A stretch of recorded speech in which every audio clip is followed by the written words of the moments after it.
Hello and welcome, my name is Explorer and I will talk about everything interesting on the internet. Follow me on this journey and let's discover this together.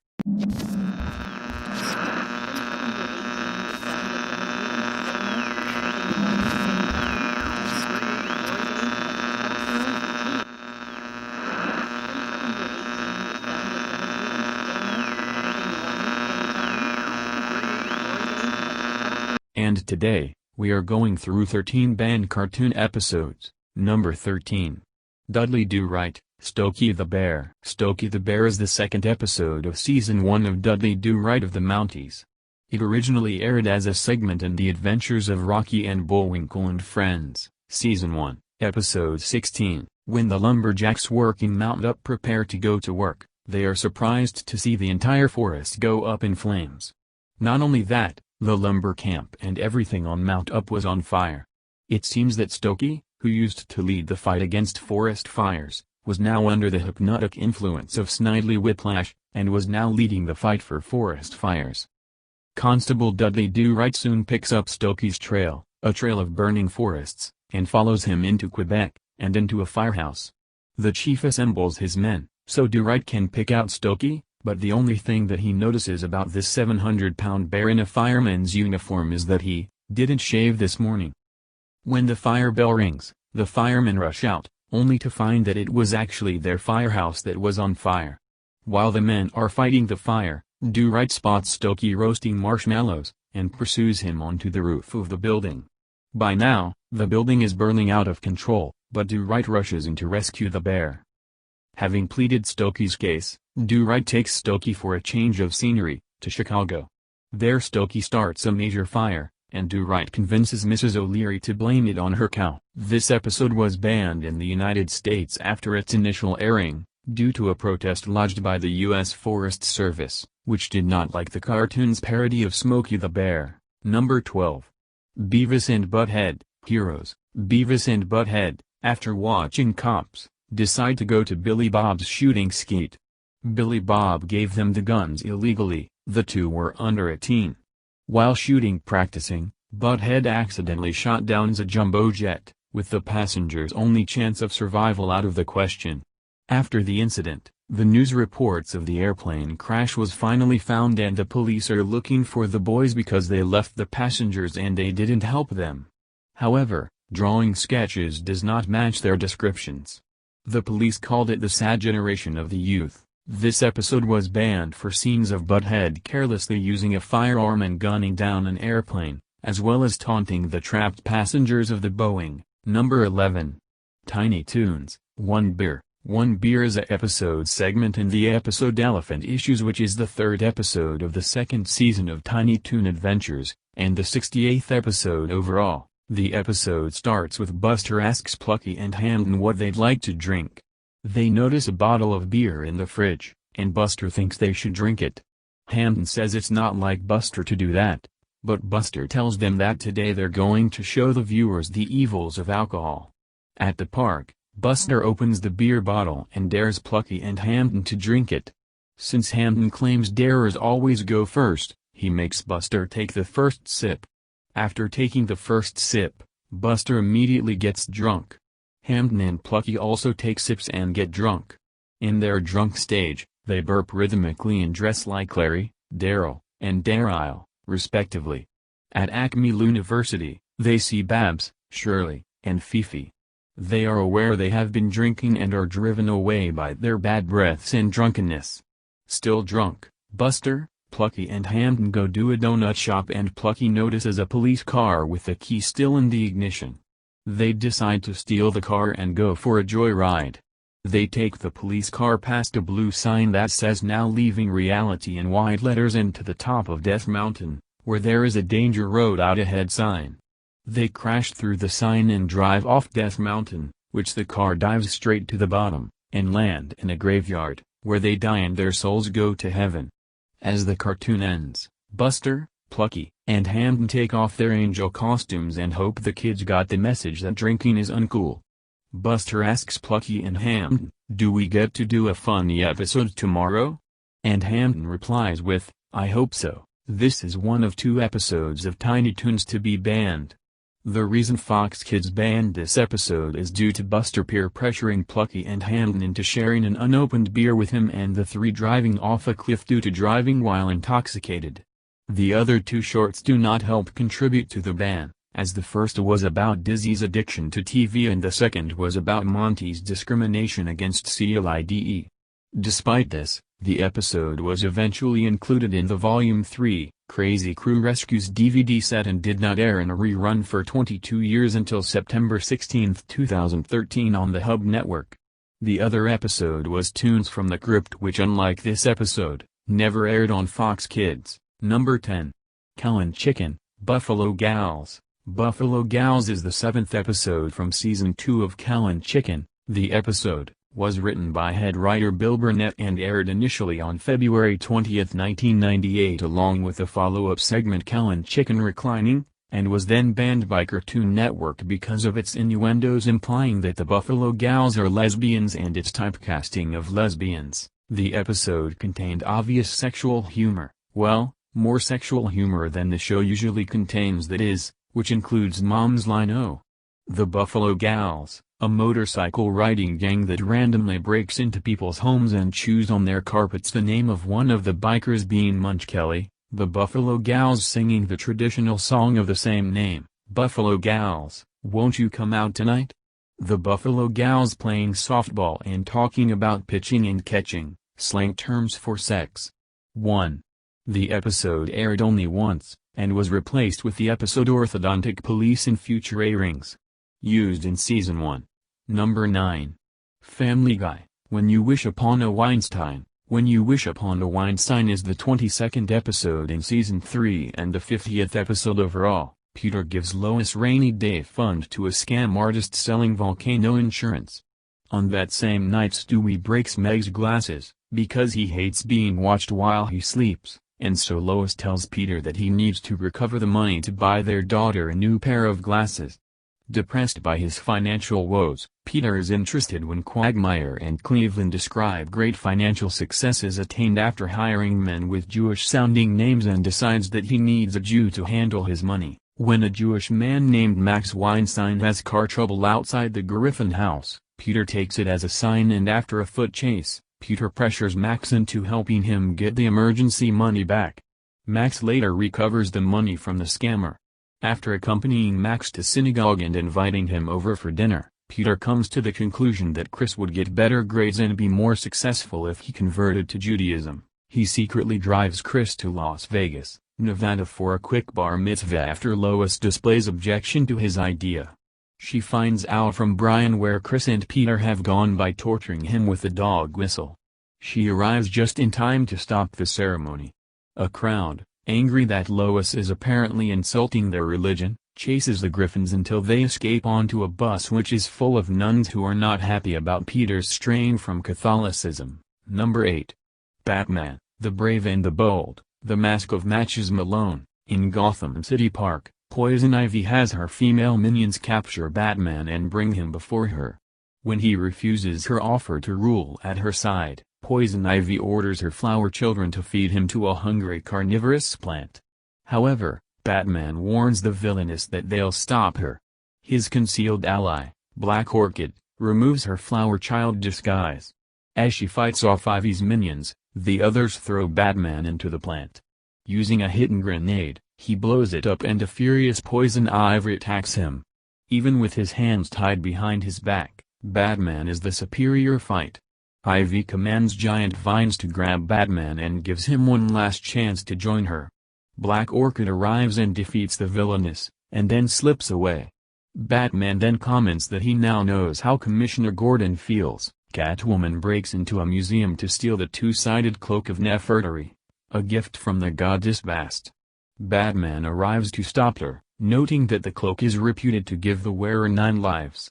They fight to a draw, but Black Canary and Huntress arrive and find Batman in something resembling a romantic clinch. However, the heroines tell Batman that they're to stop someone else, Two-Face. Black Canary disarms them with her sonic cry, and the heroes take on the henchmen while Catwoman confronts Two-Face. Two-Face, unimpressed, tells her that he plans to put it up for bid and then draws a gun and shoots at her. Another henchman drops a sarcophagus on her and Batman is forced to save her, letting Two-Face escape with the cloak. Catwoman offers to help them track her down, and Batman agrees to hear her out. The villainess explains that she knows the location of the Underworld Summit at the Double Decker Club, and figures that's where Two-Face is holding the auction. The heroes split up and arrive separately. Black Canary and Huntress arrive first, in their civilian identifies. Catwoman arrives, and Black Canary is angry when she learns they're wearing the same dress. Before they can fight, Batman arrives, disguised as Matches Malone, an underworld snitch. He tells the women to play along as his bodyguards. Catwoman immediately attaches herself to him and they go into the club. Inside, Two-Face begins the auctions and shows off the cloak. However, the mobsters double-cross him and prepare to take the cloak and shoot Two-Face. Batman and the others attack but a stray shot brings a spotlight down on his head. Two-Face knocks out the head mobster and the women come to Batman's aid. However, he snaps at them and then tells Two-Face that they're the birds of prey. The women are forced to flee, while Batman tells Two-Face that he is taking the cloak. When Two-Face's men attack, Batman holds them back long enough to don the cloak, and then offers them double to work for him.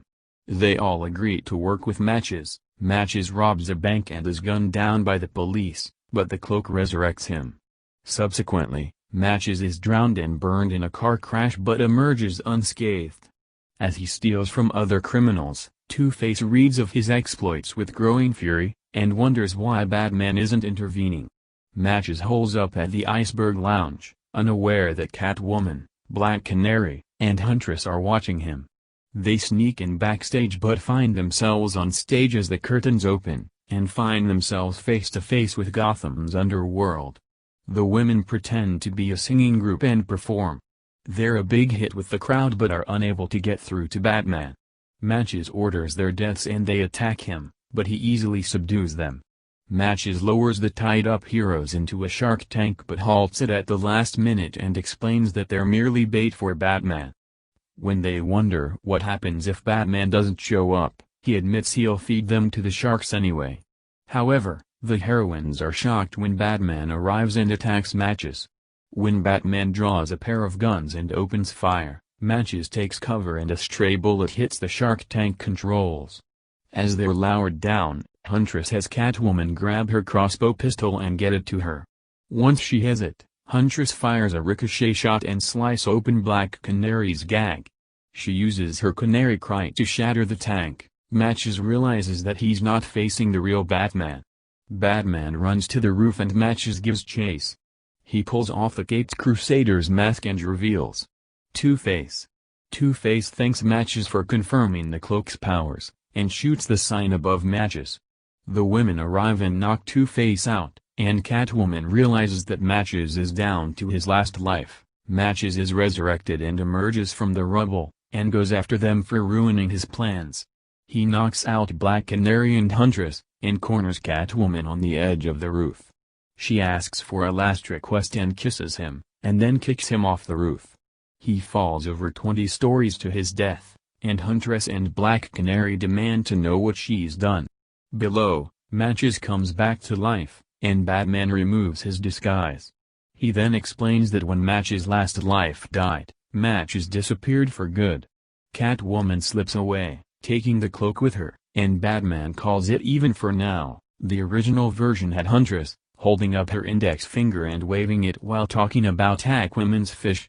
After one airing, an alternate version was prepared to show a fish tank behind Huntress and Black Canary. The episode was also left off of the Season 2 Part 2 DVD volume. It was included on the complete Season 3 DVD as a bonus feature. The song Birds of Prey received minor controversy at the time of its airing due to perceived sexual references located throughout the song. Number 7. Tailspin, Flying Dupes. Flying Dupes is the 65th and final episode of the Disney Afternoon animated series, Tailspin. It premiered on August 8, 1991. Baloo is tasked to deliver a package to the Thembrain High Marshal, unaware that the package contains a bomb. This episode was only shown once before it was pulled from the lineup, most likely due to its terrorist theme. The only other time it aired was in 1999 on Toon Disney, which was most likely a mistake. It's also not included on iTunes and Disney Plus. The only video reels was on Tailspin, Volume 3 on DVD. Number 6. Ren and Stimpy, man's best friend. One day, George Licker is standing outside of a pet store, watching Ren and Stimpy sleep in the window and gets the idea to adopt them as his pets. Upon arriving home, he introduces them to their new abode, a fish bowl from which the fish was rudely thrown out, and stole George's car as a result. The next day, Ren and Stimpy awaken to find George Licker dressed as a drill sergeant to train them to be proper pets. Their first lesson is house training by doing butt push-ups on a newspaper. Ren fails, but Stimpy easily does his business while reading about mudslides. He is given a cigar-shaped dog treat as a reward. Next they are taught discipline. To learn discipline, first they have to learn to disobey. George Licker tells them not to go anywhere near the couch, then instructs them to do just that so they can be punished. When he begins to become enraged by them not following his orders, Ren freaks out and collapses to the floor sobbing, and a terrified Stimpy hurls himself onto the couch as George had instructed, only to be yelled at. Stimpy is scared, thinking he is going to be punished. Instead, George compliments him for following orders and gives him another dog treat.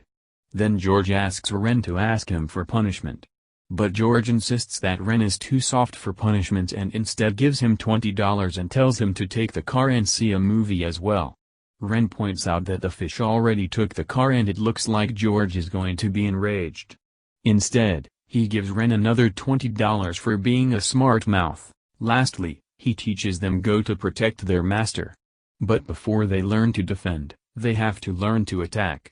Wearing a padded suit, he urges the two of them to attack him.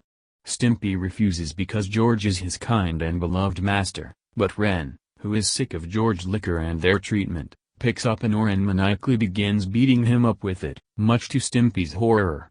Again, Ren expects George to be enraged. Instead, he is impressed and calls him a champion and produces cigar-shaped treats for all of them. The episode ends with the three of them dancing with the cigar-shaped treats clamped between their teeth. Number 5.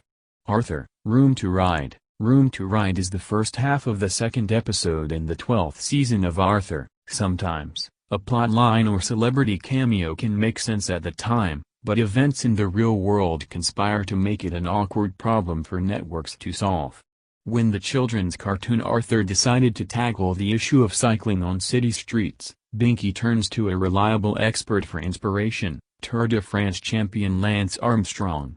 Just a few years later, Armstrong would admit to taking banned substances, and be stripped of his 7 championships. It was probably in the show's best interest to make sure the episode would also reflect the ruling, stripping him of a cameo to top everything off. Reruns of this episode are rare in the United States following the Lance Armstrong doping case. Number 4. The Powerpuff Girls See Me, Feel Me, Nami. See Me, Feel Me, Nami is a musical rock opera special in the 12th episode of Season 5. The episode was banned in America because the network claimed that the metal beams in the destroyed buildings looked too much like crosses and that one of the hippies looked like Jesus. As a result, the episode only aired in Canada and a few other countries, but it is available on iTunes, Google Play, Amazon Prime, Dailymotion, YouTube, Vimeo, and the Powerpuff Girls Complete Series 10th Anniversary DVD. It is also available on Hulu as The Powerpuff Girls Classic, Season 5 Episode 16. The episode premiered exclusively in Canada on the channel YTV on March 18, 2004, and then in Europe, Asia, Africa, and Australia on April 19, 2005, and later in Latin America in May 20, 2006. The episode did not see the light of day in the United States until 2009, when it was released on the Complete Series DVD. Number 3. Family Guy, Partial Terms of Endearment. The episode starts off with Peter and Lois Griffin attending Lois' college reunion. Lois finds an old friend Naomi who ends up asking Lois to be a surrogate mother. Naomi says she is unable to conceive with her husband Dale. Lois ends up agreeing. Peter is furious, but, despite his protests, Lois ends up going to get in vitro fertilization. Unfortunately, Naomi and Dale are revealed to have suddenly and unexpectedly died in a car crash, and Lois doesn't know what to do with the baby. Peter suggests an abortion, so they end up going to see if they can get one. Peter and Lois both agree to have the abortion until Peter goes outside and finds a bunch of anti-abortion protesters. Now convinced that abortion would be the wrong thing to do, Peter attempts to stop Lois from getting the abortion. Lois argues that she has the right to choose, but Peter says that the life of the baby is more important. By the end of the episode, it seems like Peter and Lois agreed not to have the abortion, when Peter suddenly goes in front of the camera and says we had the abortion. The episode then ends. If the purpose of this episode was to incite controversy, it sure succeeded. This episode was banned from airing on television in the United States, and, even today, the only way to watch the episode is to buy it on DVD or purchase it from Amazon. Number 2. Rocko's Modern Life, Hef in a Basket. Rocko's Modern Life was one of those shows that was all over the place, full of adult jokes and sometimes NSFW moments that were hidden under the kids' cartoon surface of the show. Creator Joe Murray often discusses how surprised he was at the things the show got away with, but not everything slipped past the censors. The episode Hef in a Handbasket was pulled from airing after its initial following controversy from the satanic imagery. Though Heck and the concept of a soul being tortured by devils for all eternity had been shown in the previous episode To Heck and Back, the second episode featuring the demon Peaches was too much for Nickelodeon. In the episode, Peaches challenged Heifer to a game show for his soul, and the Hell and Satan imagery was taken much farther than To Heck and Back, leading it to be pulled. Number 1. The Simpsons, The City of New York vs. Homer Simpson. The City of New York vs. Homer Simpson is the first episode of The Simpsons' 9th season. It was originally broadcast on the Fox network in the United States on September 21, 1997, as the 179th episode of the series. The episode features the Simpson family traveling to Manhattan to recover the family car, which was taken by Barney Gumble and abandoned outside the World Trade Center, where it has been repeatedly posted with parking tickets, and disabled with a parking boot. Writer Ian Maxtone Graham was interested in making an episode where the Simpson family travels to New York to retrieve their misplaced car. Executive producers Bill Oakley and Josh Weinstein suggested that the car be found in Austin J. Tobin Plaza at the World Trade Center, as they wanted a location that would be widely known. Great lengths were taken to make a detailed replica of the borough of Manhattan. The episode received generally positive reviews, and has since been on accolade lists of The Simpsons episodes. The Your Check-In and Musical Sequence won 2 awards. Because of the World Trade Center's main role, the episode was taken off syndication in many areas following the September 11th attacks, but returned to syndication by 2006. Hey guys, thanks for watching. I hope that you liked the video. Don't forget to like and subscribe, and a big special thanks to Mystic for helping me narrating this video. This have been Explorer from the Library of Secrets and Facts. See you next time.